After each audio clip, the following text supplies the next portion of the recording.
அனைவருக்கும் வணக்கம். Welcome to அகில விலாக்ஸ். இன்னைக்கு நம்ம டிஎன்பிசி நோட்ஸ் பகுதி ஐந்தாவது பகுதியை நம்ம இன்னைக்கு பார்க்க போறோம். வாங்க எல்லாரும்.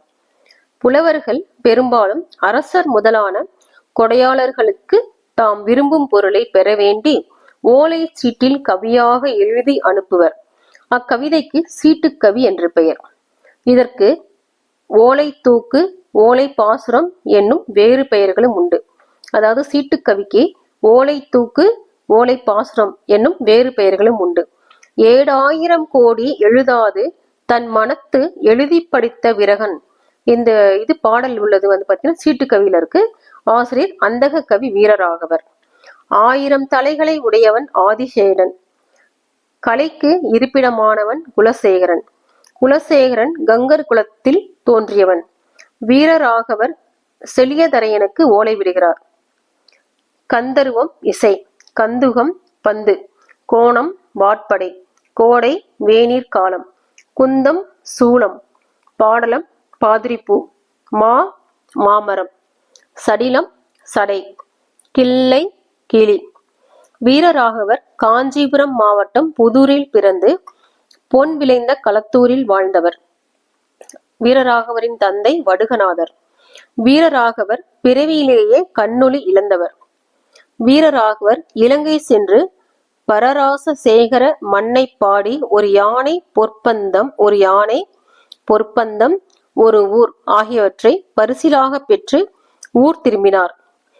இதனால் இவர் புகழ் கடல் கடந்து பரவியது. இவர் பாடல்கள் தனிப்பாடல் திரட்டில் இடம்பெற்றுள்ளன. வீரராகவர் இயற்றிய நூல்கள் திருக்கழுக்குன்ற புராணம், திருக்கழுக்குன்ற மாலை, சேயூர் முருகன் பிள்ளை தமிழ், திருவாரூர் உலா, சந்திரவாணன் கோவை. 7000 கோடி எழுதாது தன் மனத்து எழுதி படித்த விரகன். இப்பாடல் தனிப்பாடல் திரட்டு என்னும் நூலில் இடம்பெற்றுள்ளது. இந்நூல் புலவர் பலர் பாடிய பாடல்களின் தொகுப்பு. இதில் 110 புலவர்கள் பாடிய 1113 பாடல்கள் தொகுக்கப்பட்டுள்ளன. இதில் வீரராகவர் 39 பாடல்களை இயற்றியுள்ளார். சேலத்து வேந்தன் செலியதரையனுக்கு குதிரை வேண்டி அந்தக கவி வீரராகவர் எழுதி அனுப்பிய பாடல் 7000 கோடி அப்படின்ற பாடல். கல்வெட்டுகளும் செப்பேடுகளும் இலக்கியங்களும் பழங்கால வரலாற்றை அறிய உதவும் கால கண்ணாடிகள். நாட்குறிப்பு அக்கால நிகழ்வுகளை நமக்கு எடுத்துரைக்கும் வரலாற்று ஆவணமாக திகழ்கிறது. ஆனந்தரங்கர் பிறந்த இடம் சென்னை பெரம்பூர். ஆனந்தரங்கரின் காலம் 1709 மார்ச் 30. 3 வயதில் தாயை இழந்தவர் ஆனந்தரங்கர். ஆனந்தரங்கர் எம்பார் என்பாரிடம் கல்வி பயின்றார். ஆனந்தரங்கரின் தந்தை திருவேங்கடம். ஆனந்தரங்கர் கல்வி கற்ற பின் பாக்கு கிடங்கு நடத்தி வந்தார். துய்ப்ளெக்சு என்னும் ஆளுநரின் மொழிபெயர்ப்பாளர் இறந்ததால் பன்மொழி அறிவு பெற்ற ஆனந்தரங்கர் அப்பணிக்கு அமர்த்தப்பட்டார். துபாசி என்றால் மொழிபெயர்ப்பாளர் என பொருள். ஆனந்தரங்கம் துபாசியாக பணியாற்றிய காலத்தில் 1736 ஆண்டு முதல் 1761 ஆண்டு வரை 25 ஆண்டுகள் நாட்குறிப்பு எழுதியுள்ளார். ஆனந்தரங்கம் தன்னுடைய நாட்குறிப்பிற்கு தினப்படி செய்தி குறிப்பு சொஸ்தலிகிதம் என்று பெயரிட்டார். 25 ஆண்டுகால அரசியல், பொருளாதார, சமுதாய நிகழ்ச்சிகளின் பதிவேடாக ஆனந்தரங்கம் நாட்குறிப்பு அமைந்துள்ளது. இவருடைய நாட்குறிப்பு வரலாற்று கருவூலமாக திகழ்கிறது. இவருடைய நாட்குறிப்பு பெரும்பாலும் வணிக செய்திகளையே விவரித்துள்ளன. பிரெஞ்சுக்காரர்களுக்கும் இந்திய மன்னர்களுக்கும் இடையே பாலமாக இருந்தவர் ஆனந்தரங்கர். முசபர்சங் ஆனந்தரங்கருக்கு 1746 ஆண்டில் 3000 குதிரைகளை வழங்கி அவருக்கு மண் சுபேதார் என்னும் பட்டத்தையும் வழங்கினார். பின் செங்கல்பட்டு கோட்டைக்கு தளபதியாகவும் அம்மாவட்டம் முழுமைக்கும் ஜாகீர்தாரராகவும் நியமனம் செய்தார். துபாசி பணியாற்றுவோர் தமிழ் மக்களின் தலைவராக அறிவிக்கப்படுவர். எனவே ஆனந்தரங்கர் வணிகராக துபாசியாக இருந்த போதிலும் மன்னரை போல் மதிக்க பெற்றார். துய்ப்ளே ஆட்சியில் ஆனந்தரங்கருக்கு தனிப்பட்ட உரிமைகள் வழங்கப்பட்டிருந்தன. ஆளுநர் மாளிகைக்குள் பல்லக்கில் செல்லும் உரிமை அவருக்கு வழங்கப்பட்டது. அவ்வாறு செல்லும் போது மங்கள ஒலிகள் ஒலிக்கும். அவர் தங்க பிடி போட்ட கைத்தடி வைத்துக் கொள்ளவும் செருப்பணிந்து ஆளுநர் மாளிகைக்குள் செல்லவும் உரிமை பெற்றிருந்தார். பொதுமக்கள் தொடர்பான வழக்குகளை விசாரித்து தீர்ப்பு வழங்கும் உரிமையும் ஆனந்தரங்கருக்கு இருந்தது. பன்மொழி புலவராக திகழ்ந்தவர் ஆனந்தரங்கர். ஆனந்தரங்கர் தமிழ் மொழி மீது பற்று கொண்டவர். தமிழிலேயே கையெழுத்து இட்டார். உலக நாட்குறிப்பு இலக்கியத்தின் முன்னோடி பெப்பிசு. இந்தியாவின் பெப்பிசு ஆனந்தரங்கர். நாட்குறிப்பு வேந்தர் ஆனந்தரங்கர். டைஸ் என்னும் லத்தீன் சொல்லுக்கு நாள் என்பது பொருள். இதிலிருந்தே டைரியம் என்னும் லத்தீன் சொல் உருவானது. இச்சொல்லுக்கு நாட்குறிப்பு என்பது பொருள். இதிலிருந்தே டைரி என்னும் ஆங்கில சொல் உருவானது. அருணாச்சல கவிராயர் தம் ராம நாடகத்தை திருவரங்கத்தில் அரங்கேற்றிய பின்னர் மீண்டும் ஒருமுறை ஆனந்தரங்கர் முன்னிலையில் அரங்கேற்றினார்.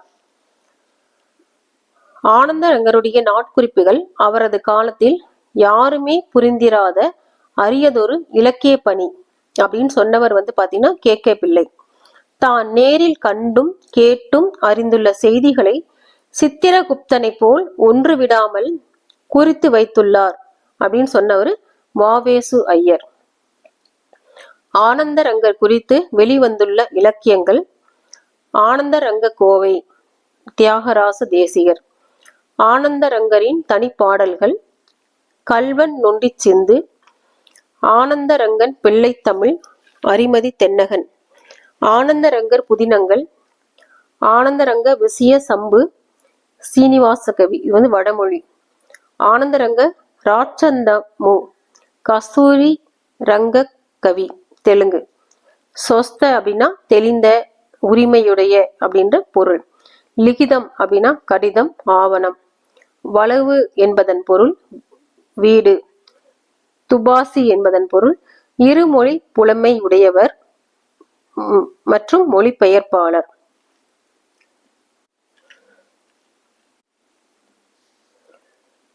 முத்தொள்ளாயிரம் என்ற நூலின் ஆசிரியர் யார் என தெரியவில்லை. முத்தொள்ளாயிரம் மூவேந்தர்களை பற்றிய 3 தொள்ளாயிரம் பாடல்களை கொண்டது. முத்தொள்ளாயிரம் முழுமையாக கிடைக்கவில்லை.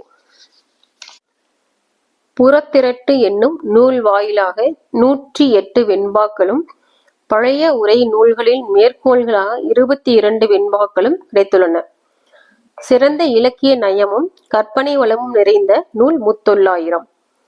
பல்யானை மண்ணீர் படுதிரை தந்துய்மின் மல்லல் நெடுமதில் வாங்குவில் பூட்டுமின் வழிதல் வாடாத வானோரும் வானவன் வில்லெழுதி வாழ்வார் விசும்பு. இது சேரனை பற்றிய முத்தொள்ளாயிர பாடல். சேர்ந்த புறவின் நிறைதன் திருமேனி இது சோழனை பற்றிய பாடல். மறுபூசியாக மரங்கணல் வேல் மன்னர் உருத்தகு மார்போலை யாகத்தி இது பாண்டியனை பற்றிய பாடல். மூவேந்தர்களின் ஆட்சி சிறப்பு, படை சிறப்பு, போர்த்திறன், கொடை ஆகியவற்றை பற்றி முத்தொள்ளாயிரத்துல எழுதியிருக்காங்க. கலிங்கத்து பரணியின் ஆசிரியர் சயங்கொண்டார். ஆனை 1000 அமரடை வென்ற மாணவனுக்கு வகுப்பது பரணி அப்படின்னு சொல்றது பன்னிரு பாட்டியல். சயங்கொண்டார் காலம் கிபி 12ஆம் நூற்றாண்டு. சயங்கொண்டார் திருவாரூர் மாவட்டத்தில் உள்ள தீபங்குடி என்னும் ஊரை சேர்ந்தவர். இவர் முதல் குலோத்துங்க சோழனின் அரசவை புலவராக இருந்தவர். செயங்கொண்டாரை பரணிக்கோர் செயங்கொண்டார் என பலப்பட்டடை சொக்கநாத புலவர் பாராட்டியுள்ளார். இசை 1000 உலாமடல் ஆசிரியர் செயங்கொண்டார். ஆயிரக்கணக்கான யானைகளை போரில் கொன்ற வீரனை புகழ்ந்து பாடும் இலக்கியத்திற்கு பரணி என்று பெயர். பரணி 96 வகை சிற்றிலக்கியங்களில் ஒன்று. பரணி இலக்கியங்களுள் தமிழில் தோன்றிய முதல் நூல் கலிங்கத்து பரணி. கலிங்க மன்னன் அனந்த பத்மன் மீது முதல் குலோத்துங்க சோழன் போர் தொடுத்து வெற்றி பெற்றான். அவ்வெற்றியை பாராட்டி எழுந்த இந்நூல் தோல்வியுற்ற கலிங்க நாட்டின் பெயரால் அமைந்துள்ளது. கலிங்கத்து பரணியில் 599 தாழிசைகள் உள்ளன. செயங்கொண்டாரும் ஒட்டக்கூத்தரும் சமகாலத்து புலவர். கலிங்கத்து பரணியை தென்தமிழ் தெய்வ பரணி என ஒட்டக்கூத்தர் புகழ்ந்துள்ளார். திருச்செந்தூர் பரணி என்பது சூரன் வதை பரணி. எனக்கு மிக விருப்பமான இலக்கியம் ஒன்று உண்டென்றால் அது கலிங்கத்து பரணியே என்று கூறியவர் பேரறிஞர் அண்ணா. நன்றி, வணக்கம்.